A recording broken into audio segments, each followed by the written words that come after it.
Mi Surai Laweng adalah hidangan mi yang sangat istimewa dan menjadi ciri khas dari daerah Laweng, Kabupaten Pedia yang terletak di Kecamatan Muara Tiga, Aceh.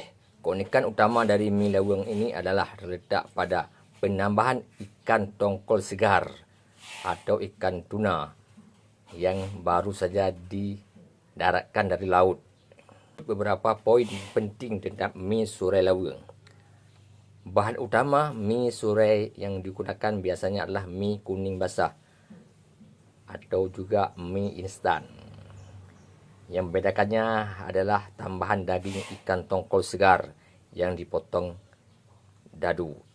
Proses pembuatan ikan tongkol segar yang baru ditangkap oleh nelayan setempat dibersihkan, dipotong dadu dan dibumbui untuk menghilangkan bau amis. Kemudian bumbu-bumbu khas Aceh ditumis sehingga harum. Lalu dimasukkan potongan ikan, tongkol, dan sayuran seperti kol, tomat, dan lain-lain. Terakhir mie dimasukkan dan dimasak sehingga semua bahan tercampur rata dan bumbu meresap. Cita rasa mi Surai Laweng memiliki citra rasa gurih dan sedikit pedas dari bumbu Aceh, dipadukan dengan rasa manis alami dan tekstur lembut dari ikan tongkol segar. Beberapa warung juga menyajikannya dengan kuah kari yang kental dan kaya rempah. Asal-usul mi Surai sesuai namanya, hidangan ini berasal dari Laweng, sebuah desa pesisir yang mayoritas penduduknya berprofesi sebagai nelayan.